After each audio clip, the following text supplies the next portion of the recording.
AP మరియు తెలంగాణలో #1 coaching centre Harish the best academy. Christmas మరియు న్యూ ఇయర్ సందర్భంగా అందిస్తోంది అన్ని ఆన్లైన్ కోర్సులపై భారీ discount. Group 2, SI, constable, RRB, NTPC అన్ని కోర్సులపై ఈ డిస్కౌంట్ ఆఫర్ డిసెంబర్ 25 నుండి జనవరి 2 వరకు మాత్రమే. మరెందుకు ఆలస్యం? వెంటనే గూగుల్ ప్లే స్టోర్ నుండి Harish the best academy app ను డౌన్లోడ్ చేసుకోండి. Harish the best academy.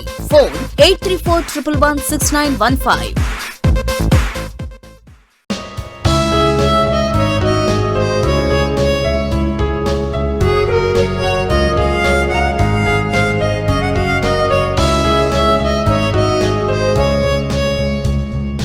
Hi friends, welcome to Harish academy online classes.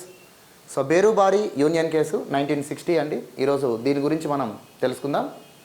Supreme court యొక్క ల్యాండ్ మార్క్ జడ్జ్మెంట్స్లో ఇదొకటండి. ఇది రెండు దేశాల మధ్య ఒక ప్రాంతం కోసం, రెండు దేశాల మధ్య సరిహద్దు వివాదంగా ఉన్నటువంటి కేసు అండి.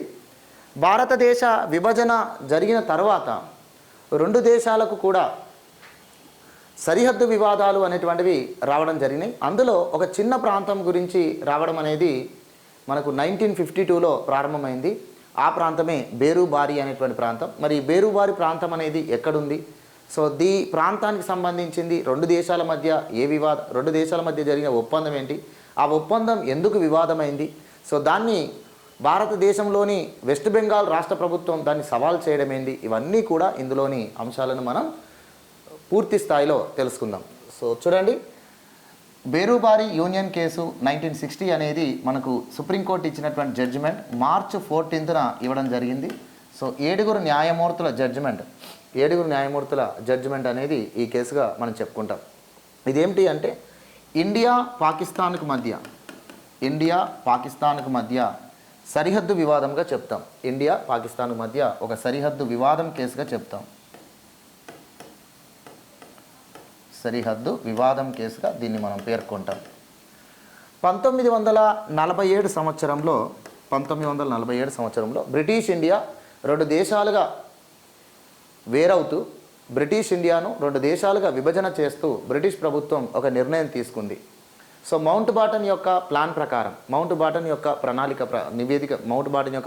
ఆధారంగా బ్రిటిష్ ప్రభుత్వం, బ్రిటిష్ పార్లమెంట్ రెండు దేశాలను కూడా సపరేట్ చేయడం కోసం ఇండియా పార్టీషన్ అనేటువంటి చట్టాన్ని తీసుకొచ్చింది 1947లో.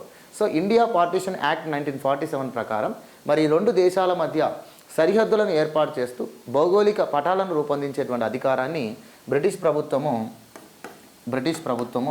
సర్ రాడ్ క్లిఫ్ అనేటువంటి వ్యక్తికి ఇవ్వడం జరిగిందండి.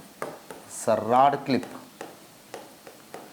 సో సర్ రాడ్ క్లిఫ్కు ఈ రెండు దేశాల యొక్క విభజనకు సంబంధించిన సరిహద్దు ప్రాంతాలను ఏర్పాటు చేయడంలో ఇతనేం నైపుణ్యుడేం కాదు. అంటే భారతదేశానికి సంబంధించినటువంటి అంశాలు ఏమీ కూడా అతనికి తెలియవు. భారతదేశం యొక్క భౌగోళిక ప్రాంతం గురించి కూడా అతనికి ఏమీ తెలియదు. ఏమీ తెలియని వ్యక్తికి ఇవ్వడానికి ప్రధాన కారణం ఏమిటి అంటే, సో ఇక్కడ పార్షియాలిటీ చూపించకూడదు అనేటువంటి ఉద్దేశం. అంటే భారతదేశంలో అంతకుముందే బ్రిటిష్ వారి పరిపాలన కాలంలో చాలామంది గవర్నర్ జనరల్స్ పనిచేశారు, చాలామంది ఐసిఎస్ ఆఫీసర్స్ బ్రిటిష్ ఆఫీసర్స్ పనిచేశారు, మరియు అందులో ఇండియన్ ఐసిఎస్ ఆఫీసర్స్ కూడా ఉన్నారు, చాలా కీలకమైనటువంటి పదవులు చేపట్టిన వారు. కానీ వారు ఎవ్వరూ కూడా అయి ఉండకూడదు. అంటే బ్రిటిష్ ప్రభుత్వం తరపున భారతదేశంలో పనిచేసినటువంటి ఏ అధికారి కాకూడదు. అదేవిధంగా భారతదేశంలో ఉన్నటువంటి ఏ ఐసిఎస్ ఆఫీసర్ కూడా ఈ దేశ విభజన సరిహద్దు ప్రాంతాలను ఏర్పాటు చేసే బాధ్యతను ఇవ్వకూడదు అని బ్రిటిష్ ప్రభుత్వం నిర్ణయించుకుంది.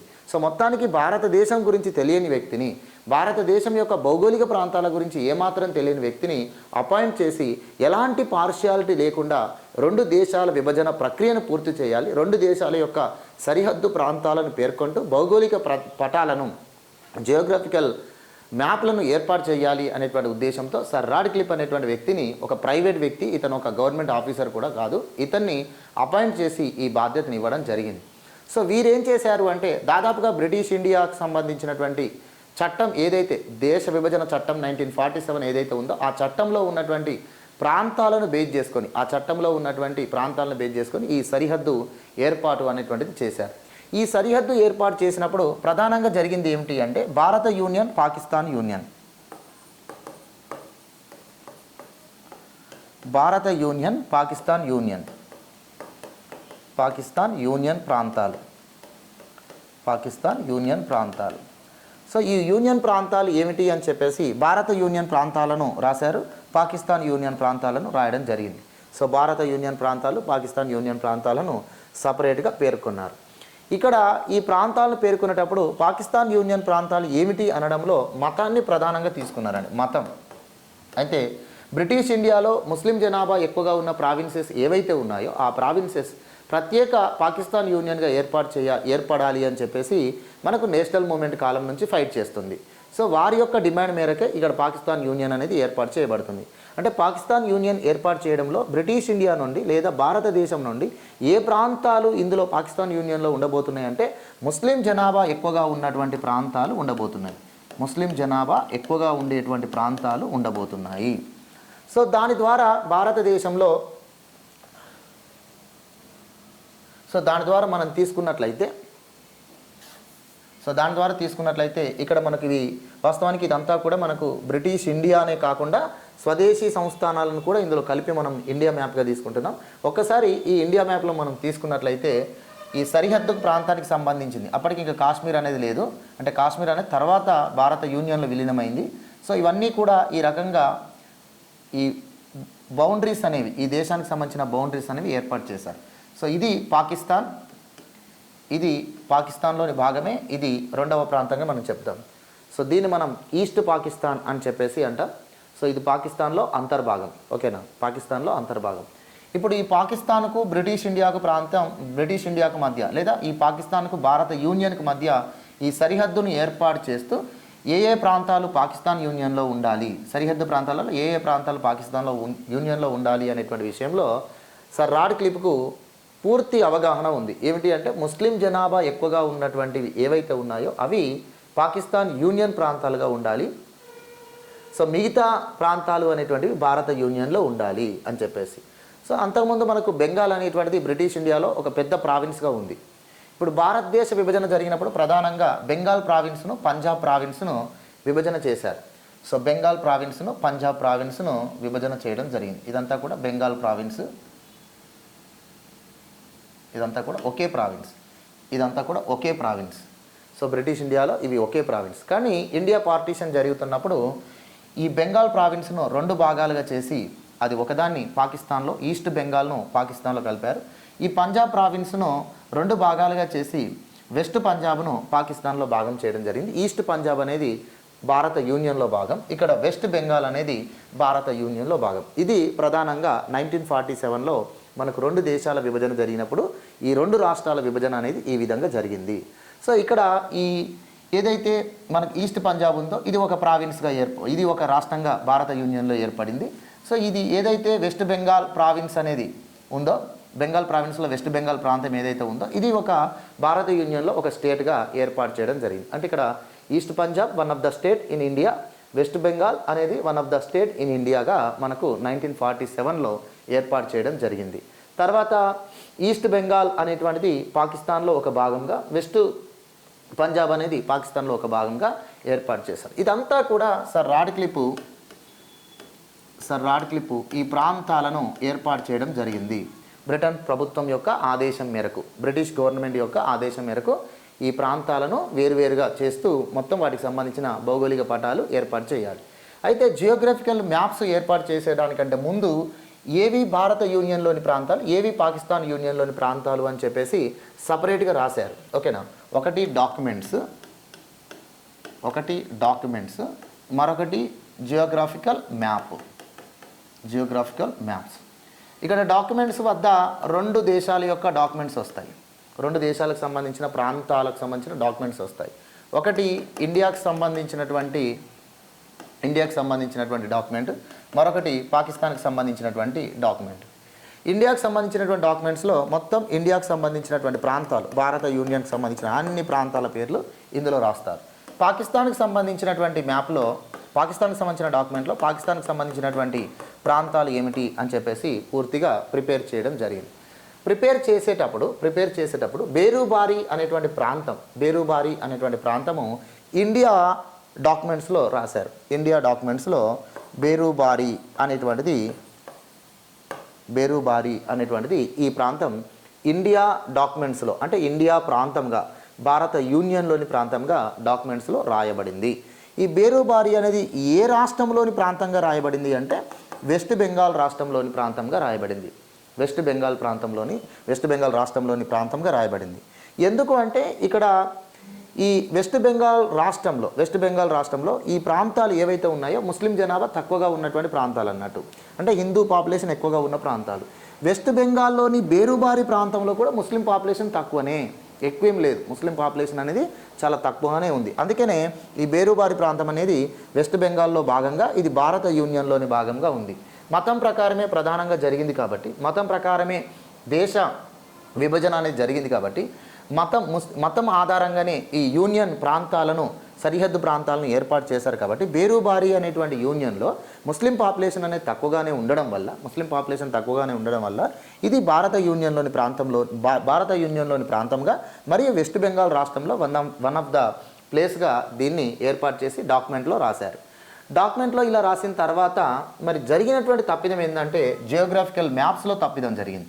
సో జియోగ్రాఫికల్ మ్యాప్స్ 2 దేశాలకు సంబంధించినటువంటి భౌగోళిక పటాలు, ఈ భౌగోళిక పటాలలో ఇండియాకు సంబంధించినటువంటి భౌగోళిక పటము, పాకిస్తాన్కి సంబంధించినటువంటి భౌగోళిక పటాన్ని ఏర్పాటు చేశారు. ఓకేనా, డాక్యుమెంట్స్ ప్లస్ జియోగ్రాఫికల్ మ్యాప్స్. ఇప్పుడు మనం ఏదైనా సైట్ కొనేటప్పుడు ఏం చేస్తామండి, డాక్యుమెంట్ ఉంటుంది, డాక్యుమెంట్తో పాటు ఆ సైట్కి సంబంధించినటువంటి లొకేషన్ ప్లేస్ ఉంటుంది, సైట్కి సంబంధించినటువంటి మొత్తం మనకు ఒక మ్యాప్ అనేటువంటి దానిగా ఉంటుంది కదండి. సరే, ఇంకా ఏముంటుంది, ఇంకా ఈస్ట్ వైపు ఎవరున్నారు, వెస్ట్ వైపు ఎవరున్నారు, ఇలా ఉంటుంది కదా. ఆ రకంగానే మన 2 దేశాలకు సంబంధించినటువంటి ప్రాంతాలకు సంబంధించి సర్ రాడ్ క్లిప్ గారు ఇంకా అవసరమైతే ఒక కమిటీ కూడా వేశారు. వీళ్ళు ఒక కమిటీ ఏర్పాటు చేసి ఈ డాక్యుమెంట్స్ ప్రిపరేషన్, ఈ జియోగ్రఫికల్ మ్యాప్స్ సంబంధించినటువంటి ప్రిపరేషన్ చేశారు. ఇలా చేసినప్పుడు జరిగిన తప్పిదం ఏంటంటే బేరుబారి అనేటువంటి ప్రాంతం ఏమో డాక్యుమెంట్స్లో ఇండియాలోని ప్రాంతంగా చూపించారు. ఖచ్చితంగా అది ఇందులోని ప్రాంతమే, ఎందుకంటే ఇక్కడ ముస్లిం పాపులేషన్ చాలా తక్కువగా ఉంది కాబట్టి, అది హిందూ పాపులేషన్ ఎక్కువగా ఉన్న ప్రాంతం కాబట్టి అది భారత యూనియన్లో భాగం. జియోగ్రాఫికల్ మ్యాప్స్కి వచ్చేసరికి జరిగిన పొరపాటు ఏమిటంటే ఇక్కడ ఇండియా మ్యాప్లో బేరుబారి ప్రాంతాన్ని చూపించలేదు, పాకిస్తాన్ జియోగ్రఫికల్ మ్యాప్లో బేరుబారి ప్రాంతాన్ని చూపించాడు. ఇది వాస్తవానికి జరిగినటువంటి తప్పిదం. ఓకేనా, డాక్యుమెంట్స్లోనేమో బేరుబారి ప్రాంతం ఇండియాలో భాగం అన్నారు. ఇది విభజన జరిగేటప్పుడు కూడా ఇది ఇండియాలోని భాగమనే ఆయన డిసైడ్ చేశాడు. ఆయన డిసైడ్ చేసింది ఇది ఇండియాలోనే భాగం, ఎందుకంటే మతం ఆధారంగా తీసుకుంటే ముస్లిం పాపులేషన్ తక్కువగా ఉంది కాబట్టి ఇండియాలో భాగమని డాక్యుమెంట్స్లో కరెక్ట్గా ప్రిపేర్ చేశాడు. కానీ జియోగ్రఫికల్ మ్యాప్కి వచ్చేసరికి మాత్రం బేరుబారి అనే ప్రాంతం పాకిస్తాన్ జియోగ్రఫికల్ మ్యాప్లో చూపించారు. అంటే ఏదైతే ఈరోజు బంగ్లాదేశ్ అంటున్నామో అప్పుడు అది ఈస్ట్ పాకిస్తాన్గా ఉంది, ఆ ఈస్ట్ పాకిస్తాన్లోని భాగంగా దాన్ని చూపించడం జరిగింది. ఈస్ట్ పాకిస్తాన్లో భాగంగా దాన్ని చూపించారు. ఈ చూపించిన తర్వాత మరి దేశ విభజన జరిగిన తర్వాత కూడా చాలా రోజుల వరకు ఇది ఇష్యూ కాలేదు. ఓకేనా, సో డాక్యుమెంట్స్లో ఉన్నటువంటి పేరు అని చెప్పేసి దాన్ని మనం అలానే కొనసాగిస్తున్నాం. వెస్ట్ బెంగాల్ రాష్ట్రంలో బేరుబారి అనేది కొనసాగుతూ ఉంది. అయితే 1952లో ఇష్యూ చేశారు. 1952లో ఇష్యూ అయింది. ఎలా ఇష్యూ అయిందంటే 1952లో వాళ్ళ జియోగ్రాఫికల్ మ్యాప్కి సంబంధించి ఏదైతే వాళ్ళ పాకిస్తాన్ జియోగ్రాఫికల్ మ్యాప్ ఏదైతే ఉందో అందులో బేరుబారి అనేటువంటి ప్రాంతాన్ని చూపించారు కాబట్టి, ఆ ప్రాంతం మాకు రావాల్సిందే. సో మీరు ఆ ప్రాంతం వెస్ట్ బెంగాల్ రాష్ట్రంలో ఉంది, ఆ ప్రాంతం మాకు రావాలి అన్నారు. ప్రూఫ్ ఏంటి అంటే ఇగో మా మ్యాప్లో చూడండి, బేరుబారికి సంబంధించినటువంటి లొకేషన్, బేరుబారికి సంబంధించినటువంటి ల్యాండ్ ఏదైతే ఉందో అది మన ఈస్ట్ పాకిస్తాన్లో భాగంగా చూపించారు అని చెప్పేసి వాళ్ళు దానికి సంబంధించినటువంటి పిక్చర్ను చూపించారండి. ఇక్కడ మనం నెక్స్ట్ పిక్చర్ అదే చూపిస్తాం, నెక్స్ట్ ఇమేజ్లో చూపిస్తాను. సో ఆ రకంగా వాళ్ళ మ్యాప్లో, పాకిస్తాన్కి సంబంధించినటువంటి మ్యాప్లో ఈ రకంగా చూపించారండి. చూడండి, ఇదంతా కూడా బంగ్లాదేశ్, ఇదంతా కూడా మన వెస్ట్ బెంగాల్. అయితే వెస్ట్ బెంగాల్లో ఇక్కడ నుంచి ఇక్కడ రాక మనకు ఉంటుందండి బేరుబారి ప్రాంతం అనేది. ఈ ప్రాంతం ఇందులో భాగంగా మ్యాప్లో చూపించారు. తమ మ్యాప్లో ఉంది కాబట్టి, తమ హద్దులో ఉంది కాబట్టి, తమ సరిహద్దు లోపల ఉంది కాబట్టి అది తమ ప్రాంతం, మీరు ఎలా దాన్ని ఉంటుంది కాబట్టి అది మాకు రావాల్సిందే అన్నారు. మన డాక్యుమెంట్లో చూస్తే బేరుబారి అనేటువంటిది ఈ వెస్ట్ బెంగాల్ రాష్ట్రంలో భాగంగా ఉంది. అంతేకాకుండా ఇది జల్పాయిగురి అని చెప్పేసి ఒక డిస్టిక్ అండి వెస్ట్ బెంగాల్ రాష్ట్రంలో. Very very important. West Bengal రాష్ట్రంలో జల్పాయిగురి అనేటువంటిది ఒక డిస్టిక్ ఉంది. ఆ డిస్టిక్లోని ప్రాంతంగా దీన్ని పేర్కొన్నారు. అంటే మనకు డాక్యుమెంట్స్ ప్రిపేర్ చేసేటప్పుడు మొత్తం ప్రావిన్సెస్లో డిస్టిక్లో సంబంధించినటువంటి విలేజెస్ ఇవన్నీ కూడా డాక్యుమెంట్లో రాస్తారండి. చాలా పెద్ద డాక్యుమెంట్, ఓకేనా, ఒక దేశానికి సంబంధించింది కదా. ఆ డాక్యుమెంట్లో మనకు వెస్ట్ బెంగాల్ రాష్ట్రంలోని జల్పాయిగురి జిల్లాలో ఈ బేరుబారి అనేటువంటి ప్రాంతం ఉంది. సో వీరి దానిలోకి వచ్చేసరికి అది వీళ్ళ యొక్క ఈస్ట్ పాకిస్తాన్లో భాగంగా అది ప్రాంతంగా చూపించబడుతుంది. పంచ్గర్ అని చెప్పేసి ఒక జిల్లా ఉందండి. పంచ్గర్ పాకిస్తాన్కి సంబంధించినటువంటి దానిలో ఈస్ట్ పాకిస్తాన్ అంటే ప్రస్తుతం బంగ్లాదేశ్, ఈస్ట్ పాకిస్తాన్లోని పంచ్గర్ అనేటువంటి జిల్లాలో వాళ్ళు ఆ జిల్లా యొక్క భౌగోళిక పటంలో ఈ బేరుబారి అనే ప్రాంతాన్ని చూపించారు. ఎవరు? సర్ రాడ్క్లిఫే. మ్యాప్లోనేమో బేరుబారిని ఈస్ట్ పాకిస్తాన్లో చూపించారు, డాక్యుమెంట్స్ వచ్చేసరికి మాత్రం భారత యూనియన్లోని వెస్ట్ బెంగాల్ రాష్ట్రంలో రాయడం జరిగింది. సో ఇది 1952లో పాకిస్తాన్ గవర్నమెంట్ దీన్ని క్వశ్చన్ చేసింది. సో ఈ ప్రాంతం మాదే, ఈ ప్రాంతం మాకు ఇచ్చేయండి అని చెప్పేసి. దానితో ఈ 1952 నుంచి 58 వరకు ఇది వివాదం అవుతూనే ఉంది. ఎందుకంటే డాక్యుమెంట్స్ మనం చూసినట్లయితే, డాక్యుమెంట్స్ ప్రూఫ్ అని చూపించినట్లయితే ఇది మా ప్రాంతమే. అంతేకాకుండా బేరుబారి అనేటువంటిది మతం ఆధారంగా చూసుకుంటే ముస్లిం జనాభా చాలా తక్కువగా ఉన్న ప్రాంతం కాబట్టి ఇది మాలో భాగంగానే చూపించారు. మ్యాప్లో చూపించకపోయినా డాక్యుమెంట్స్ ప్రకారం మాత్రం ఇది మాదే అని చెప్పేసి మనం గట్టిగా వాదించాం. కానీ ఈ వివాదం కొనసాగుతూ చివరికి 1952లో రెండు దేశాలు కూడా ఒక అండర్స్టాండింగ్ రావడం కోసం నిర్ణయించుకున్నాయి. ఏమిటి అంటే, ఎప్పుడూ కూడా బేరుబారి ప్రాంతం మాది అంటున్నారు కాబట్టి సో మనకు సంబంధించిన ప్రాంతాలు ఏమైనా పాకిస్తాన్లో ఉన్నాయా అనే ఆలోచన మన ఇండియన్ గవర్నమెంట్ చేసింది. అలా చూస్తే ఈ బెంగాల్ ప్రావిన్స్లో కుచ్ బిహార్ అనేటువంటి ఒక ప్రిన్స్లీ స్టేట్కి సంబంధించిన ప్రాంతాలు ఉన్నాయి. కుచ్ బిహార్ అనేది ఒకప్పుడు ప్రిన్స్లీ స్టేట్గా ఉంది. ప్రిన్స్లీ స్టేట్గా ఉన్నటువంటి కుచ్ బిహార్ను బ్రిటిష్ ఇండియా ఆక్యుపై చేసుకొని దాన్ని ఈ బెంగాల్ ప్రావిన్స్లో కలిపేసింది అన్నారు. బెంగాల్ ప్రావిన్స్లో కలిపేసింది. అర్థమవుతుందా? హైదరాబాద్ ప్రిన్స్లీ స్టేట్ అనేటువంటిది, హైదరాబాద్ సంస్థానం అనేది ఏ విధంగా ఉందో ఒకప్పుడు కుచ్ బిహార్ అనేది కూడా ఒక సంస్థానం. మొత్తం 562 సంస్థానాలు మన భారతదేశంలో ఉండేవి. వాటిని మనం ఇంగ్లీష్లో ప్రిన్స్లీ స్టేట్స్ అంటాం. అలా కుచ్ బిహార్ అనేటువంటి ఒక సంస్థానం ఉండేది. ఆ కుచ్ బిహార్ అనేటువంటి సంస్థానానికి సంబంధించిన మ్యాప్ ఒకటి ఉంటుంది కదా, అర్థమవుతుందా? ఇప్పుడు హైదరాబాద్ నిజాం పరిపాలన కాలంలో హైదరాబాద్ సంస్థానం యొక్క పూర్తి సరిహద్దుతో కలిపినటువంటి మ్యాప్ ఒకటి ఉంటుంది. మనం తిరిగేస్తే ఎక్కడొక్కడ మనకు దొరుకుద్ది. అది బ్రిటిష్ గవర్నమెంట్ యొక్క రికార్డ్స్లోనైనా లేదా మన భారతదేశానికి సంబంధించిన, మన భారతదేశంలో బ్రిటిష్ వాళ్ళు పరిపాలిస్తున్నప్పుడు మన దగ్గర ఉన్నటువంటి డాక్యుమెంట్స్ ప్రకారం, మన దగ్గర ఉన్నటువంటి మ్యాప్ ప్రకారం చూసినా నిజాం ఆధీనంలో ఉన్నటువంటి హైదరాబాద్ సంస్థానం ఏది అంటే మనం ఎగ్జాక్ట్గా దాన్ని మనం టేకప్ చేయవచ్చు, ఎగ్జాక్ట్గా మనం దాన్ని పొందవచ్చు. అలానే మన ఇండియన్ గవర్నమెంట్ కుచ్ బిహార్కి సంబంధించినటువంటి సంస్థానానికి సంబంధించినటువంటి ఒక మ్యాప్ను సేకరించేసింది, ఒక మ్యాప్ను పట్టేసింది. అలా పట్టేస్తే కుచ్ బిహార్ అనేటువంటి ఒక స్వదేశీ సంస్థానం, కుచ్ బిహార్ అనేటువంటి ఒక ప్రిన్స్లీ స్టేట్లో ఉన్నటువంటి ప్రాంతాల్లో కొన్ని ప్రాంతాలు మాత్రమే ప్రస్తుతం మన భారత యూనియన్లో ఉన్నాయి, ప్రస్తుతం మన వెస్ట్ బెంగాల్ రాష్ట్రంలో ఉన్నాయి. కుచ్ బిహార్ అనే సంస్థానంలోని ఇంకొన్ని ప్రాంతాలు మన భౌగోళిక పటంలో చూపించలేదు, మన జియోగ్రాఫికల్ మ్యాప్లో లేదు, అవి మన భారతదేశంలో లేవు, అవి పాకిస్తాన్ యూనియన్లో ఉన్నాయి. డాక్యుమెంట్స్ ప్రకారం చూస్తే వెరీ ఇంపార్టెంట్, డాక్యుమెంట్స్ ప్రకారం చూసినట్లయితే వెస్ట్ బెంగాల్ రాష్ట్రంలో కుచ్ బిహార్ అనేది ప్రాంతం అని రాశారు. ఓకేనా? డాక్యుమెంట్స్ ప్రకారం చూస్తే వెస్ట్ బెంగాల్ రాష్ట్రంలో కుచ్ బిహార్ అనేది కూడా ఒక ప్రాంతమే. ఓకేనా? ఏ విధంగా అయితే బేరుబారి ఒక ప్రాంతమే అన్నట్టుగా కుచ్ బిహార్ యొక్క ప్రాంతం వెస్ట్ బెంగాల్ రాష్ట్రంలో భాగము అని చెప్పేసి అన్నారు. ఈ కుచ్ బిహార్ అనేటువంటిది మొత్తం ప్రాంతం, వాస్తవానికి దేశ విభజన జరిగినప్పుడు కుచ్ బిహార్ అనేది వెస్ట్ బెంగాల్ రాష్ట్రంలో భాగం కాదు, ఇది వన్ ఆఫ్ ద స్టేట్గా తీసుకున్నారు. మళ్ళీ చూడండి, part A, part B, part C, part D అని చెప్పేసి మనకు భారత భూభాగాలను, భారత యూనియన్లోని ప్రాంతాలను 4 భాగాలుగా వేరు చేశారు. వేరు చేసి ఇందులో ఒక 9 రాష్ట్రాలు, ఇందులో ఒక 9 రాష్ట్రాలు, ఇందులో ఒక 10 రాష్ట్రాలు, ఇందులో ఒక రాష్ట్రము ఏర్పాటు చేశారు. ఏర్పాటు చేసినప్పుడు వెస్ట్ బెంగాల్ అనేటువంటి రాష్ట్రం పార్ట్ ఏ గ్రూప్లో ఉంది. వెస్ట్ బెంగాల్ అనేటువంటి రాష్ట్రం పార్ట్ ఏ గ్రూప్లో ఉంది. ఎందుకంటే బ్రిటిష్ ఇండియా చేత పరిపాలించబడిన రాష్ట్రాలు ఇవి, పార్ట్ ఏ గ్రూప్లో ఉంది. ఇక ఈ కుచ్ బిహార్ అనేటువంటి ప్రాంతం పార్ట్ సిలో ఉంది. కుచ్ బిహార్ అనేటువంటి ప్రాంతం పార్ట్ సిలో ఉంది. ఎందుకంటే ఇవన్నీ ఒకప్పుడు స్వదేశీ సంస్థానాలు, పార్ట్ బి కానీ పార్ట్ సి కానీ ఒకప్పుడు స్వదేశీ సంస్థానాలు, అవి భారత యూనియన్లో ఇప్పుడు రాష్ట్రాలుగా కొనసాగుతున్నాయి. కాబట్టి వాటిని సపరేట్గా చూపించారు. బ్రిటిష్ ఇండియా చేత పరిపాలించబడినటువంటి ప్రాంతాలను మాత్రం పార్ట్ ఏ రాష్ట్రాలుగా చెప్పారు. ఇక అండమాన్ నికోబార్ దీవులను పార్ట్ డిగా దాన్ని ఎప్పుడు సపరేట్గానే చూపించారు. అయితే పార్ట్ సిలో భాగమైనటువంటి కుచ్ బిహార్ అనేటువంటి రాష్ట్రం, ఇది ఒకప్పుడు రాష్ట్రం, కుచ్ బిహార్ అనే రాష్ట్రం ఒకప్పుడు స్వదేశీ సంస్థానం. ఈ రాష్ట్రం భారత యూనియన్లో భాగం as per documents. As per documents. ఓకేనా, యాజ్ పర్ డాక్యుమెంట్స్. తర్వాత 1956లో 1956లో ఈ రాష్ట్రాల పునర్వ్యవస్థీకరణలో భాగంగా కూచ్బిహార్ అనేటువంటి స్వదేశీ సంస్థానానికి సంబంధించిన ప్రాంతాలన్నీ కూడా వెస్ట్ బెంగాల్ రాష్ట్రంలో భాగమైనాయి. అర్థమైందా? అయితే ఇప్పుడు కూచ్బిహార్ అనేటువంటి స్టేట్ ఒకప్పుడు ప్రిన్స్లీ స్టేట్ కదా.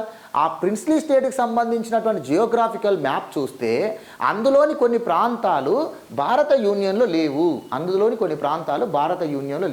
దీనికి కారణం ఏమిటి అంటే అందులోని కొన్ని ప్రాంతాలు మనకు పాకిస్తాన్ యూనియన్లో కనబడుతున్నాయి. డాక్యుమెంట్స్ ప్రకారం కూచ్బిహార్ యొక్క మొత్తం ప్రాంతం భారత యూనియన్లో భాగం. కానీ ఇందులో కొన్ని ప్రాంతాలు పాకిస్తాన్ జియోగ్రఫికల్ మ్యాప్లో పాకిస్తాన్కి సంబంధించిన దానిలో ఉన్నాయి. మరి పాకిస్తాన్ జియోగ్రఫికల్ మ్యాప్లో కూచ్బిహార్ ప్రాంతాలు ఏమి లేవు. పాకిస్తాన్ యొక్క డాక్యుమెంట్లో కూడా కూచ్బిహార్ భాగమని ఎక్కడ లేదు. పాకిస్తాన్ డాక్యుమెంట్లో కూచ్బిహార్ భాగమని లేదు. మరియు పాకిస్తాన్ జియోగ్రఫికల్ మ్యాప్ చూసినా కూడా కూచ్బిహార్ అనేటువంటిది భాగం లేదు. మరి ఏమైంది? కూచ్బిహార్ అనేది భారత యూనియన్లో భాగం, కూచ్బిహార్ అనేది మన ఇండియా జియోగ్రఫికల్ మ్యాప్లో భాగము. కానీ కూచ్బిహార్కి సంబంధించిన అన్ని గ్రామాలు మన భారత యూనియన్లో లేవు. అందులో కొన్ని గ్రామాలు ఇప్పటికీ ఈస్ట్ పాకిస్తాన్లో కొనసాగుతున్నాయి. ఇది మన ఇండియన్ గవర్నమెంట్ ఫైండ్ అవుట్ చేసింది కాబట్టి ఓకే ఎస్ బేరుబారి అనేటువంటి ప్రాంతం మనం ఈ సమస్యను పరిష్కారం చేసుకుందాం. బేరుబారి యూనియన్ అనే దాన్ని ఓకే 2 దేశాల మధ్య సామరస్యపూర్వకంగా ఒక ఒప్పందం ప్రకారం ఈ బేరుబారి ప్రాంతాన్ని ఏం చేద్దామని డిసైడ్ చేద్దాం. దానికంటే ముందు మరి మా ఓల్డ్ కూచ్బిహార్ అనేటువంటి ప్రిన్స్లీ స్టేట్ ఏదైతే ఉందో ఆ ప్రిన్స్లీ స్టేట్గా ఆ రాజులు పరిపాలించినప్పుడు ఏదైతే కూచ్బిహార్ భౌగోళిక ప్రాంతంగా ఉందో అందులో ఉన్నటువంటి అన్ని గ్రామాలు ఈరోజు మా భారత యూనియన్లో లేవు. డాక్యుమెంట్స్ ప్రకారం ఏమో కూచ్బిహార్ మాదే, జియోగ్రఫికల్ మ్యాప్లో కూడా కూచ్బిహార్ మాదే అని చూపించారు. కానీ కూచ్బిహార్ మాదే అని చూపించిన కూచ్బిహార్లోని అన్ని ప్రాంతాలు మాత్రం మా యూనియన్లో లేవు. అందులో కొన్ని ప్రాంతాలు మీ యూనియన్లో ఉన్నాయి. ఈ గ్రామం ఇవన్నీ కూడా ఇవి మా యూనియన్ కిందకే వస్తాయి. ఎందుకంటే కూచ్బిహార్ అనేటువంటి ప్రాంతం డాక్యుమెంట్ ప్రకారం మా భారత యూనియన్లో ఉంది, జియోగ్రఫికల్ మ్యాప్ ప్రకారం కూడా మా భారత యూనియన్లో. కాబట్టి ఆ ప్రాంతంకి సంబంధించినవి కూచ్బిహార్కి సంబంధించిన గ్రామాలు ఏవైతే మీ పాకిస్తాన్ యూనియన్లో ఉన్నాయో వాటిని మాకు ఇచ్చినట్లయితే బేరుబారి ప్రాంతంపై మేము కూడా ఆలోచిస్తాము అని అన్నారు. సో ఇదంతా మీకు అర్థమైంది కదా. ఇదంతా అయినప్పుడు పాకిస్తాన్ గవర్నమెంట్ కూడా దానికి ఒప్పుకుంది. So India government, Pakistan government, ముఖ్యంగా ఇండియా ప్రధానమంత్రి, పాకిస్తాన్ ప్రధానమంత్రి భేటీ అయి 2 దేశాల మధ్య సరిహద్దు వివాదానికి ఒక ఒప్పందం చేసుకున్నారు. ఆ ఒప్పందం 1958 సెప్టెంబర్ 10న జరిగింది. ఆ ఒప్పందాన్ని నెహ్రూ నూన్ అగ్రిమెంట్ అని చెప్పేసి అంటారు. అదేంటో ఒకసారి చూద్దాం. ఓకే,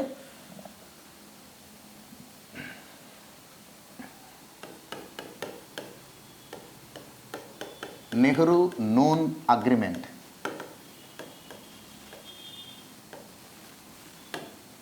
సో ఈ నెహ్రూ నూన్ అగ్రిమెంట్లో మనకు 10 పాయింట్స్ ఉంటాయండి, 10 అంశాలు ఉంటాయి మొత్తం.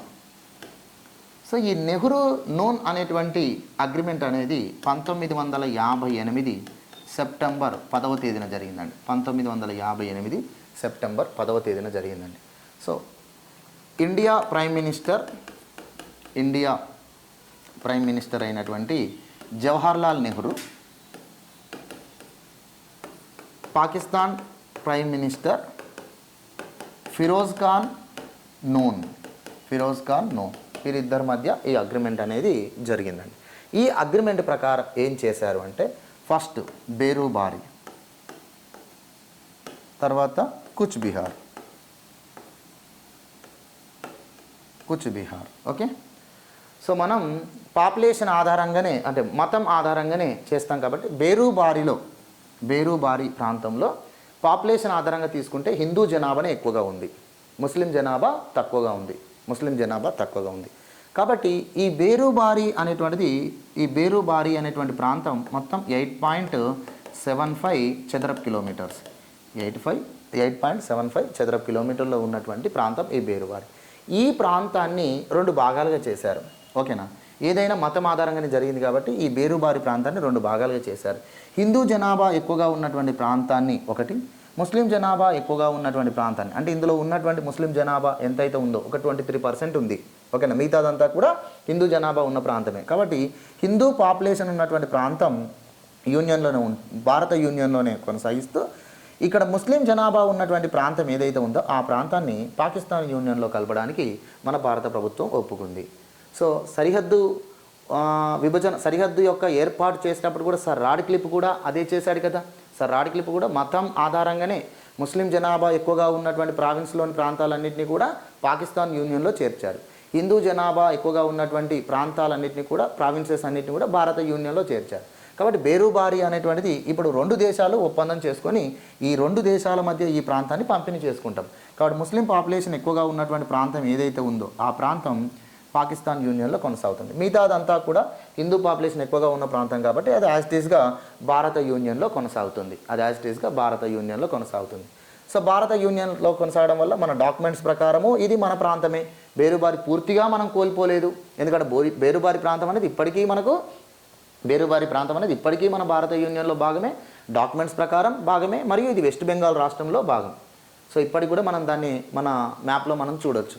సో ఎక్కడుందని చెప్పాను, జల్పాయిగురి అనేటువంటి జిల్లా, ఓకేనా, మన బంగ్లాదేశ్లో మన వెస్ట్ బెంగాల్లో జల్పాయిగురి అనేటువంటి జిల్లాలో ఈ బేరుబారి ప్రాంతం అనేటువంటిది ఉందండి. సో ఇది మనకి ఇదంతా కూడా జల్పాయిగురి జిల్లానేనండి, ఇదంతా కూడా జల్పాయిగురి జిల్లా. సో అంతకుముందు ఈ రకంగా ఉండేదండి, ఓకేనా, ఈ రకంగా ఉండేది జల్పాయిగురి జిల్లా, ఓకేనా. ఇది బాగా మ్యాప్ అంతా జూమ్ చేయడం జరిగింది. ఈ రకంగా ఉండేది. ఈ రకంగా ఉన్నప్పుడు ఇందులో బేరుబారి అనేటువంటి ప్రాంతం ఇలా ఉందనుకోండి, బేరుబారి ప్రాంతం ఇలా ఉందనుకోండి. సో ఇలా ఉన్నప్పుడు ఇక్కడ హిందూ పాపులేషన్ ఉన్నటువంటి దాన్ని ఇదే జిల్లాలో వెస్ట్ బెంగాల్ రాష్ట్రంలో కొనసాగించాం. ముస్లిం జనాభా ఎక్కువగా ఉన్నటువంటి బేరుబారి ప్రాంతాన్ని వేరు చేసి పాకిస్తాన్ యూనియన్లో కలిపాము. కలిపిన తర్వాత అప్పుడు మళ్ళీ సరిహద్దును మార్చుకోవడం జరిగింది. మార్చుకున్నాం. ఓకే, ఇప్పుడు మరి బేరుబారి ప్రాంతాన్ని మన డాక్యుమెంట్స్ ప్రకారం మన యూనియన్లో భాగమైన దాన్ని మనం వాళ్ళకు వదులుకుంటున్నాం కదా, అప్పుడు మరి మనం నష్టపోకూడదు. అంతేకాకుండా మన సార్వభౌమాధికారానికి భంగం కలగకూడదు. అందుకే ఏవైతే మన ఓల్డ్ కుచ్బిహార్ అనేటువంటి ప్రాంతాలు ఉన్నాయో ఆ ఓల్డ్ కుచ్బిహార్ సంస్థానంగా ఉన్నటువంటి దానిలో కొన్ని ప్రాంతాలు పాకిస్తాన్ యూనియన్లో ఉన్నాయి. కాబట్టి పాకిస్తాన్ యూనియన్ అంటే ఈస్ట్ పాకిస్తాన్లోని కొన్ని ప్రాంతాలు ఏవైతే ఉన్నాయో కుచ్బిహార్కి సంబంధించిన ప్రాంతాలు, ఆ ప్రాంతాలను మళ్ళీ వెస్ట్ బెంగాల్లోని కుచ్బిహార్ జిల్లాలో కలపడం జరిగింది. వెస్ట్ బెంగాల్లోని కుచ్బిహార్ జిల్లాలో కలిపారు. అర్థమవుతుందా? కుచ్బిహార్ అనేటువంటిది ఇప్పటికీ వెస్ట్ బెంగాల్ రాష్ట్రంలోని ప్రాంతమే, మరియు బేరుబారి అనేటువంటిది కూడా వెస్ట్ బెంగాల్లోని ప్రాంతమే. అయితే బేరుబారి ప్రాంతాన్ని 2 భాగాలుగా చేసి కొంత ప్రాంతాన్ని పాకిస్తాన్ యూనియన్లో ఈస్ట్ పాకిస్తాన్లో కలిపేయడం జరిగింది. మిగతా ప్రాంతం భారత యూనియన్లోనే కొనసాగుతుంది.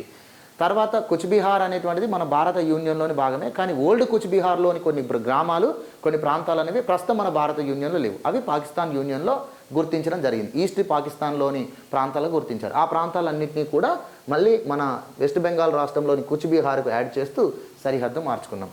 అంటే ఇక్కడ కుచ్బిహార్లోని ప్రాంతాలు ఈస్ట్ పాకిస్తాన్ అనగా ప్రస్తుత బంగ్లాదేశ్లోని ప్రాంతాలు ఏవైతే కుచ్బిహార్ ప్రాంతాలు ఉన్నాయో అవి భారత యూనియన్లోని కుచ్బిహార్తో కలిపాం. బేరుబారులోని కొన్ని ప్రాంతాలు వచ్చేసి ఈస్ట్ పాకిస్తాన్లో కలిపేయడం జరిగింది. ఇది సరిహద్దుకు సంబంధించినటువంటి సమస్యను 2 దేశాల ప్రధానమంత్రులు చర్చల ద్వారా పరిష్కారం చేసుకున్నారు.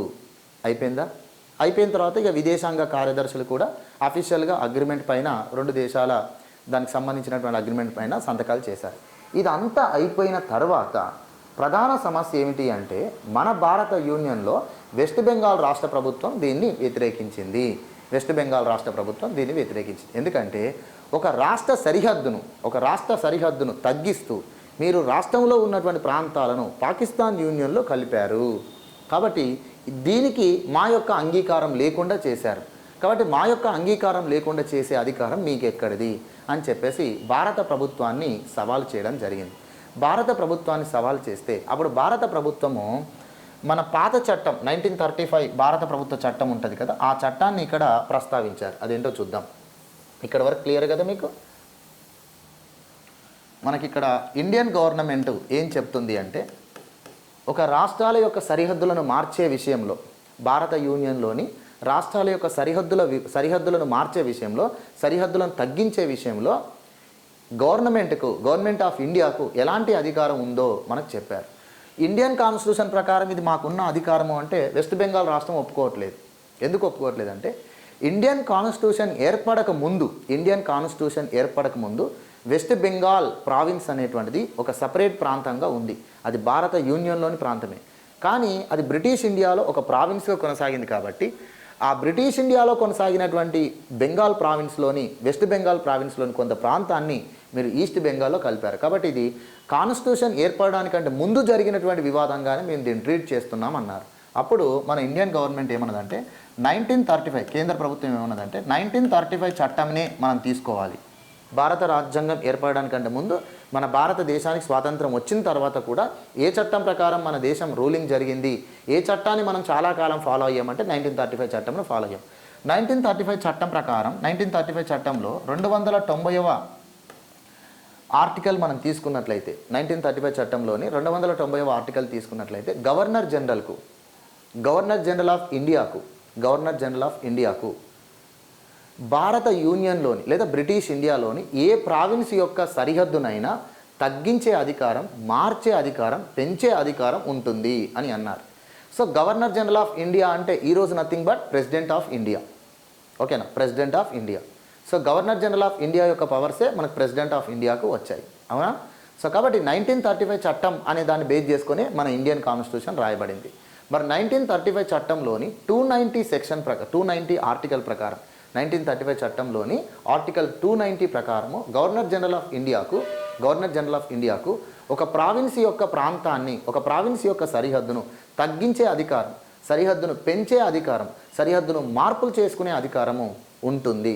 ఇది ఒక కార్యనిర్వాహక ఉత్తర్వు ద్వారానే చేయొచ్చు. దీనికోసం పార్లమెంట్ చట్టం అవసరం లేదు, దీనికోసం శాసనసభ ఆమోదాలు అవసరం లేదు. ఇది 1935 చట్టం ప్రకారము భారత స్వాతంత్ర్యానికంటే ముందు భారత రాజ్యాంగ చట్టంగా కొనసాగిన 1935 చట్టం ప్రకారం పవర్స్. ఈ 1935 చట్టంలో ఉన్నటువంటి నిబంధనలు బేస్ చేసుకునే మన భారత రాజ్యాంగం రాయబడింది. ఈ 1935 చట్టంలో గవర్నర్ జనరల్కు ఉన్నటువంటి పవర్సే మనకు ప్రెసిడెంట్ ఆఫ్ ఇండియాకు కల్పించాం మన ఇండియన్ కాన్స్టిట్యూషన్లో. మరి ఇండియన్ కాన్స్టిట్యూషన్లో ప్రెసిడెంట్ ఆఫ్ ఇండియాకు ఉన్నటువంటి కార్యనిర్వాహక అధికారాలు తీసుకుంటే 53 క్లాస్ 1 కానీ, కేంద్ర కార్యనిర్వాహక అధికారం 73 క్లాస్ 1 కానీ, ఇందులో భారత యూనియన్ యొక్క ప్రాంతాలపైన కేంద్ర ప్రభుత్వానికి అధికారం ఉంది అని చెప్పేసి వీటిని మన ఇండియన్ గవర్నమెంట్ చెప్పుకుంటూ వచ్చింది. ఓకేనా?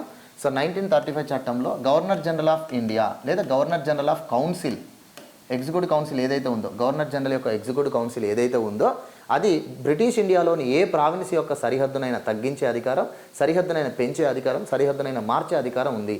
అలానే ఇండియన్ కాన్స్టిట్యూషన్లో 53 క్లాస్ 1 కానీ, 73 క్లాస్ 1 ఆర్టికల్స్ ప్రకారం కానీ కేంద్ర ప్రభుత్వానికి లేదా కేంద్ర మంత్రిమండలికి లేదా ప్రెసిడెంట్ ఆఫ్ ఇండియాకు అదే అధికారం ఉంటుంది అన్నారు. ఎందుకంటే ఇక్కడ గవర్నర్ జనరల్ యొక్క ఎగ్జిక్యూటివ్ కౌన్సిల్ పవర్సే ఇక్కడ కేంద్ర మంత్రిమండలి కలిగి ఉంది. ఇక్కడ గవర్నర్ జనరల్ యొక్క పవర్సే ఇక్కడ ప్రెసిడెంట్ ఆఫ్ ఇండియా కలిగి ఉన్నారు.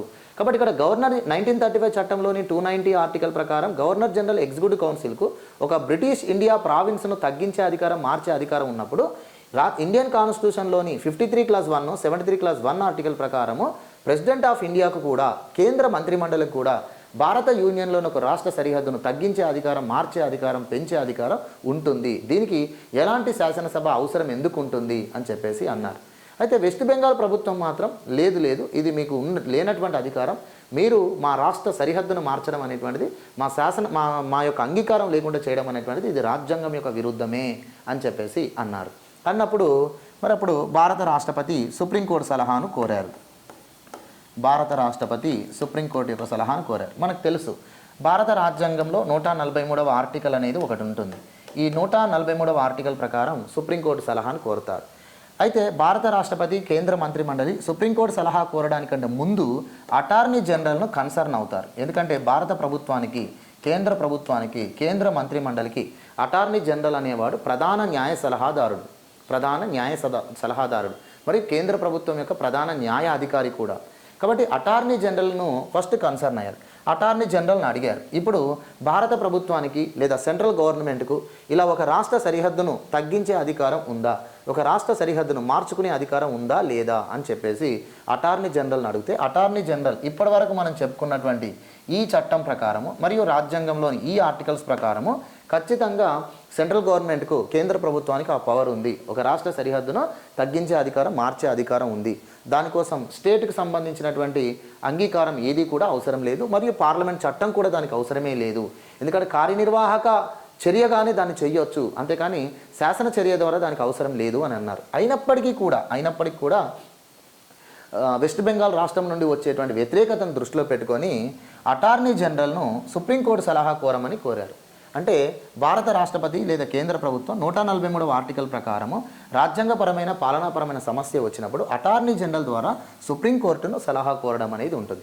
సో అటార్నీ జనరల్ కేంద్ర ప్రభుత్వం ద్వారా సుప్రీంకోర్టులో సలహాపూర్వకమైన పిటిషన్ వేశారు సుప్రీంకోర్టును దీనిపై సలహా ఇవ్వమని, దీనిపై జడ్జిమెంట్ ఇవ్వమని. సో సుప్రీంకోర్టు రాష్ట్రపతి నుండి వచ్చేటువంటి ఏదైనా కూడా, అంటే రాష్ట్రపతి ఏదైనా సలహా కోరినా, అటార్నీ జనరల్ ద్వారా ఏదైనా సలహా కోరినా దాన్ని నేరుగా ఇవ్వడం అనేది ఉండదు. ఒక కేసుగా దాన్ని టేకప్ చేసి జడ్జిమెంట్ ఇవ్వాలి అనేది రూల్. అందుకని సుప్రీంకోర్టు దీన్ని రీ బేరుబారి యూనియన్ కేసు అని చెప్పేసి అన్నారు. రీ బేరుబారి యూనియన్ కేసు ఏమిటి? ఆల్రెడీ బేరుబారి యూనియన్ అనేది సమస్య పరిష్కారం అయిపోయింది. బేరుబారి యూనియన్ అనేది ఒక కార్యనిర్వాహక ఉత్తర్వు ద్వారా 2 దేశాల మధ్య దాన్ని సపరేట్ చేశారు. 2 దేశాల మధ్య దాన్ని పంపిణీ చేసుకున్న దాన్ని మళ్ళీ సవాల్ చేయడం జరుగుతుంది. కాబట్టి దీన్ని రీ బేరుబారి యూనియన్ కేసుగా టేకప్ చేయడం జరిగింది. ఆ కేసుగా టేకప్ చేసి 1960 మార్చ్ 14న సుప్రీంకోర్టు బెంచ్ జడ్జిమెంట్ ఇచ్చింది. సో ఇక్కడ మనకు ఒక విషయం తెలుసుకోవాలి. రాష్ట్రపతి రాజ్యాంగపరమైనటువంటి సమస్య విషయంలో సుప్రీంకోర్టుని యొక్క అడ్వైజ్ అడిగినప్పుడు సుప్రీంకోర్టు 5 జడ్జెస్కు తగ్గకుండా బెంచ్ ఏర్పాటు చేయాలి. సో దాన్ని మనం రాజ్యాంగ ధర్మాసనం అంటాం.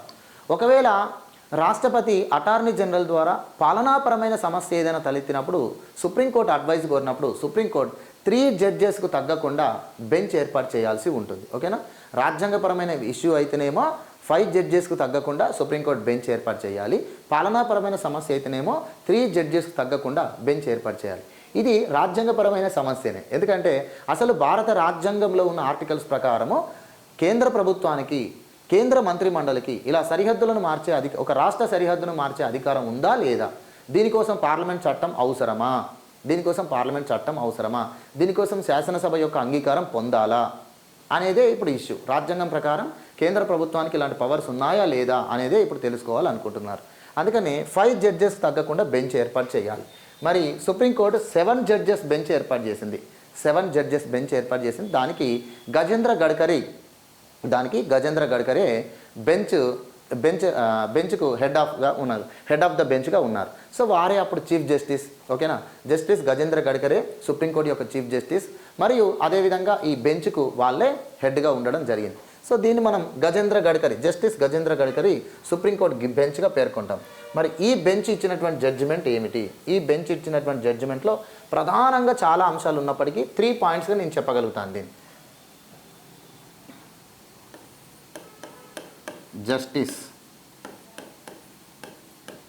జస్టిస్ గజేంద్ర గడ్కరీ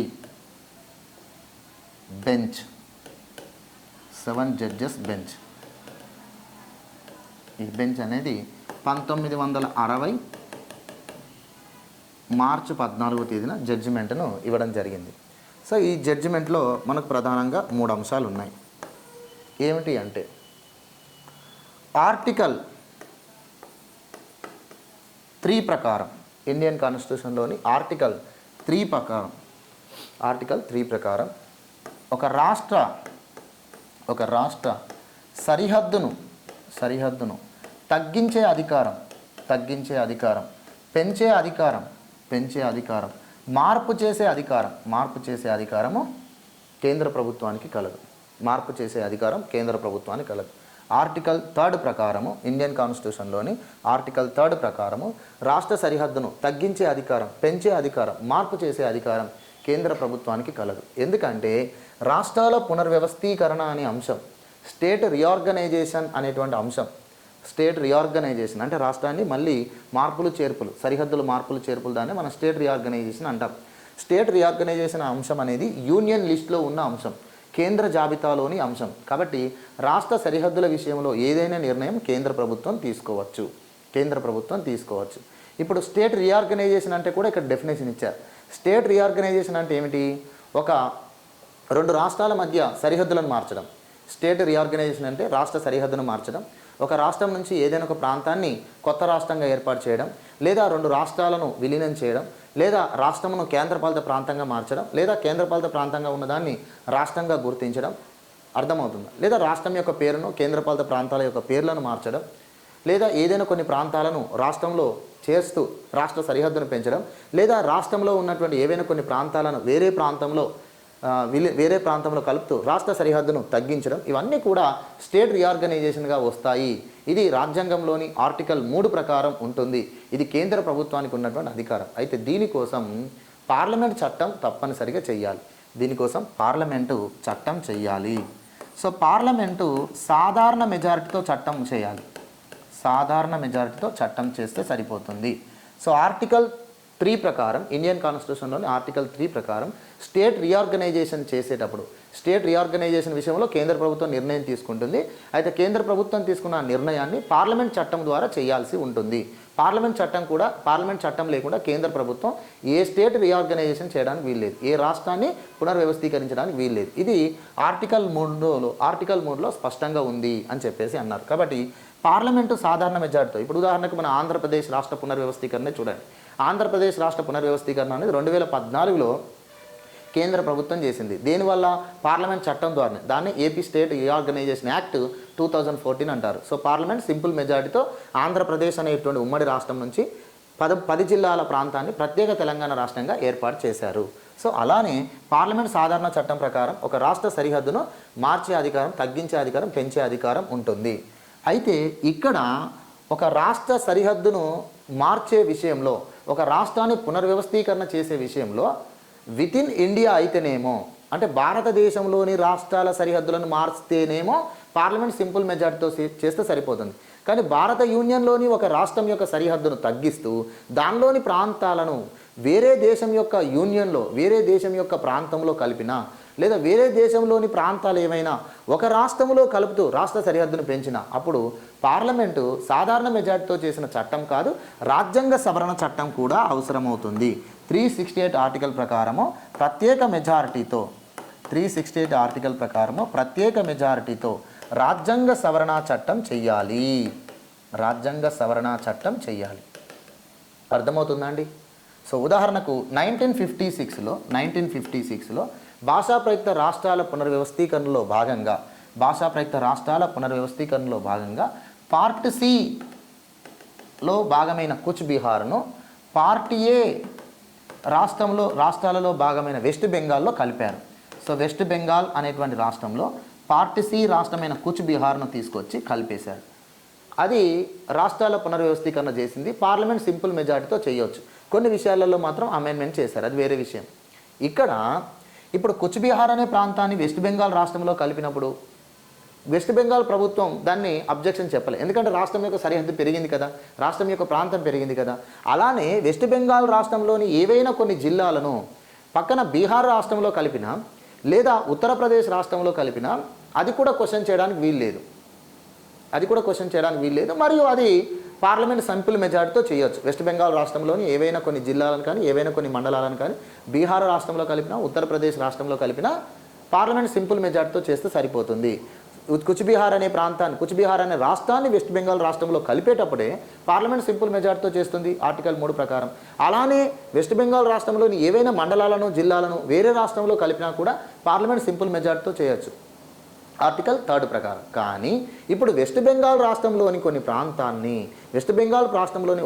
కొంత ప్రాంతాన్ని వేరే యూనియన్లో కలుపుతున్నాం, అంటే వేరే దేశంలో విలీనం చేస్తున్నాం. అప్పుడు ఖచ్చితంగా అది రాజ్యాంగ సవరణ చట్టం ద్వారానే జరగాలి. అంతేకాని సింపుల్ మెజార్టీతో పార్లమెంట్ చట్టం చేస్తే దానికి సరిపోదు అని చెప్పేసి అన్నారు. అర్థమవుతుందా? భారతదేశంలోని రాష్ట్రాన్ని పునర్వ్యవస్థీకరిస్తున్నప్పుడు ఆ పునర్వ్యవస్థీకరణ ద్వారా ఆ రాష్ట్రంలోని ఏదైనా ప్రాంతాన్ని భారతదేశంలోని వేరే రాష్ట్రంలో కలిపితే అది సమస్య కాదు, సింపుల్ మెజార్టీతో పార్లమెంట్ చేస్తే సరిపోతుంది. కానీ భారతదేశంలోని ఒక రాష్ట్రంలోని కొంత ప్రాంతాన్ని వేరే దేశంలోని రాష్ట్రంలో కలిపినప్పుడు ఖచ్చితంగా పార్లమెంటు సాధారణ మెజార్టీతో చేసే చట్టం కాదు, రాజ్యాంగ సవరణ చట్టం దానికి చేయాల్సి ఉంటుంది అని చెప్పేసి అన్నారు. మొత్తానికైతే ఒక రాష్ట్ర సరిహద్దును మార్చే అధికారం, తగ్గించే అధికారం, పెంచే అధికారము కేంద్ర ప్రభుత్వానికి ఉన్నటువంటి అధికారము, అందులో ఎలాంటి సందేహం లేదు. కానీ సాధారణ మెజారిటీతో చేసే చట్టంతో పాటుగా రాజ్యాంగ సవరణ చట్టం కూడా తప్పనిసరిగా అవసరము అని చెప్పేసి అన్నారు. ఈ సమస్యకి ఇదే పరిష్కారము అన్నారు. దీనితో 1960లో బేరుబారి కేసులో ఇచ్చినటువంటి జడ్జిమెంట్ని బేస్ చేసుకొని పార్లమెంట్ 1960లోనే పార్లమెంట్ 9వ రాజ్యాంగ సవరణ చట్టం చేసింది. 9వ రాజ్యాంగ సవరణ చట్టం చేసింది. ఈ 9వ రాజ్యాంగ సవరణ చట్టం ప్రకారం 1958 సెప్టెంబర్ 10వ తేదీన భారత్ పాకిస్తాన్ మధ్య జరిగిన ఒప్పందానికి రాజ్యాంగ ఆమోదం అనేది పొందింది. భారత్ పాకిస్తాన్ అనేటువంటి ఒప్పందంలో భాగంగా ఏ ప్రాంతం అయితే ఎంత ప్రాంతం అయితే పాకిస్తాన్ యూనియన్లో చేర్చామో, ఏ ప్రాంతం అయితే తిరిగి మళ్ళీ కూచ్బీహార్లో విలీనం చేయబడింది, కూచ్బీహార్ ప్రాంతంలో కలపబడిందో దానికి సంబంధించింది రాజ్యాంగ సవరణ చట్టం ద్వారా రాజ్యాంగబద్ధత అనేది కల్పించడం జరిగింది. ఇది సమస్య పరిష్కారం అయింది. ఓకే, ఇదే మనకు బేరుబారి యూనియన్ కేసు అని అంటారు. బేరుబారి యూనియన్ కేసు అని చెప్పేసి అంటారు. అయితే తర్వాత మళ్ళీ సుప్రీంకోర్టు ఒక కేసులో ఏమని చెప్పింది అంటే, సో ఒక రాష్ట్ర సరిహద్దును తగ్గించేటప్పుడు, ఒక రాష్ట్ర సరిహద్దును పెంచేటప్పుడు, ఒక రాష్ట్ర సరిహద్దును మార్చేటప్పుడు అందులోని ప్రాంతం ఏదైనా వేరే దేశంలో విలీనం చేసినా దానికి పార్లమెంట్ సింపుల్ మెజార్టీతో చేస్తే సరిపోతుంది, రాజ్యాంగ సవరణ చట్టం చేయనవసరం లేదు అనేటువంటి జడ్జిమెంట్ కూడా వచ్చింది అనేది మనకు ఒక వార్త తెలుసు. కానీ ఈ వార్త ఈ జడ్జిమెంట్ వచ్చింది అనేది మన అందరికీ ఎంతవరకు అయితే తెలుసో దానికి యాక్సెప్ట్ చేయడం, యాక్సెప్ట్ చేయకపోవడం అనేది సెంట్రల్ గవర్నమెంట్ పైనే ఆధారపడి ఉంటుంది. ఎందుకో తెలుసా, ఈ బేరుబారి కేసులో ఇచ్చినటువంటి జడ్జిమెంట్ అనేది సలహాపూర్వకమైన జడ్జిమెంట్. అర్థమవుతుందా? బేరుబారి కేసులో ఇచ్చినటువంటి సుప్రీంకోర్టు జడ్జిమెంట్ అనేది అడ్వైజ్తో సహా జడ్జిమెంట్. ఆ జడ్జిమెంట్ అనేది సెంట్రల్ గవర్నమెంట్ రాష్ట్రపతి పాటించవచ్చు, పాటించకపోవచ్చు. ఆ ఇచ్చిన జడ్జిమెంట్లోని అన్ని అంశాలను పరిగణలోకి తీసుకోవచ్చును, తీసుకోకపోవచ్చును. అందుకే తర్వాత మళ్ళీ బేరుబారి కేసులో ఇచ్చినటువంటి జడ్జిమెంట్ను మరో కేసులో సుప్రీంకోర్టు మార్చుకొని దీనికి రాజ్యాంగ సవరణ చట్టం కూడా అవసరం లేదు అని చెప్పారు అంటారు. కానీ కంప్లీట్గా బేరుబారి కేసు అనేది అడ్వైజ్కి సంబంధించినటువంటి కేసు కాబట్టి, అడ్వైజ్కి సంబంధించినటువంటి సుప్రీంకోర్టు జడ్జిమెంట్ కాబట్టి అది కేంద్ర ప్రభుత్వం పైన ఆధారపడి ఉంటుంది. దీనికి ఉదాహరణ ఏమిటి అంటే 2015 సంవత్సరంలో ఇదే బంగ్లాదేశ్, అంటే ఇప్పుడు ప్రస్తుతం ఈస్ట్ పాకిస్తాన్ అనేది 1971 నుంచి బంగ్లాదేశ్గా కొనసాగుతుంది. ఇదే బంగ్లాదేశ్లోని కొన్ని ప్రాంతాలను భారత్లో కలుపుకుంటూ, మళ్ళీ భారత్లోని కొన్ని ప్రాంతాలను బంగ్లాదేశ్లో కలుపుకుంటూ 2015లో భారత్ పాకిస్తాన్ మధ్య జరిగిన ఒక ఒప్పందం ప్రకారం సరిహద్దుల మార్పులు చేసుకున్నారు. ఎందుకంటే 1971లో 1971లో ఈస్ట్ పాకిస్తాన్ బంగ్లాదేశ్ అనే ప్రాంతంగా స్వతంత్ర దేశంగా ఏర్పడడానికి మన భారత ప్రభుత్వం సహకరించింది. ఆ సమయంలో ఈ ఈస్ట్ పాకిస్తాన్లోని కొన్ని ప్రాంతాలపైన భారత ప్రభుత్వం అధికారం పొందడం అనేది జరిగింది. సో మొత్తానికి ఆ ప్రాంతాలను మళ్ళీ మార్చుకోవాలి అని చెప్పేసి చాలా కాలం కొనసాగుతూ చివరికి 2015లో భారత ప్రభుత్వానికి బంగ్లాదేశ్ ప్రభుత్వానికి మధ్య జరిగినటువంటి ఒక ఒప్పందం ప్రకారము ఈ రెండు దేశాల మధ్య కొన్ని గ్రామాలను మార్పిడి చేసుకోవడం జరిగింది. మార్పిడి చేసుకొని బంగ్లాదేశ్ సరిహద్దును మరియు భారతదేశం యొక్క సరిహద్దును మార్చారు. అంటే ఇప్పుడు భారతదేశం సరిహద్దును మార్చడమే కాకుండా మళ్ళీ వెస్ట్ బెంగాల్ రాష్ట్రానికి సంబంధించినటువంటి సరిహద్దును మార్పు చేశారు అనేది మనం గుర్తుంచుకోవాలి. మరి ఇక్కడ రాజ్యాంగ సవరణ చట్టం చేయనవసరం లేదు అని చెప్పేసి బేరుబారి కేసులో ఇచ్చిన జడ్జిమెంట్ను మరొక కేసులో సవరించుకుంది అని చెప్పాను కదా, పునః సమీక్ష చేసిందని చెప్పాను కదా. మరి ఇక్కడ కేంద్ర ప్రభుత్వం రాజ్యాంగ సవరణ చట్టం చేసిందా లేదా అంటే చేసింది. 100వ రాజ్యాంగ సవరణ చట్టం 100వ రాజ్యాంగ సవరణ చట్టాన్ని చేసి బంగ్లాదేశ్లోని ఒక 51 గ్రామాలను భారత యూనియన్లోని వెస్ట్ బెంగాల్ రాష్ట్రంలో మరియు భారత యూనియన్లోని వెస్ట్ బెంగాల్ రాష్ట్రంలోని ఒక 111 గ్రామాలను బంగ్లాదేశ్లో కలుపుతూ సరిహద్దుల మార్పులు చేసుకున్నారు. దీనికోసం చేసిన రాజ్యాంగ సవరణ చట్టమే 100వ రాజ్యాంగ సవరణ చట్టం. 100వ రాజ్యాంగ సవరణ చట్టము. ఓకేనా? సో ఇది మనకు పూర్తిగా బేరుబారికి సంబంధించినటువంటి కేసు.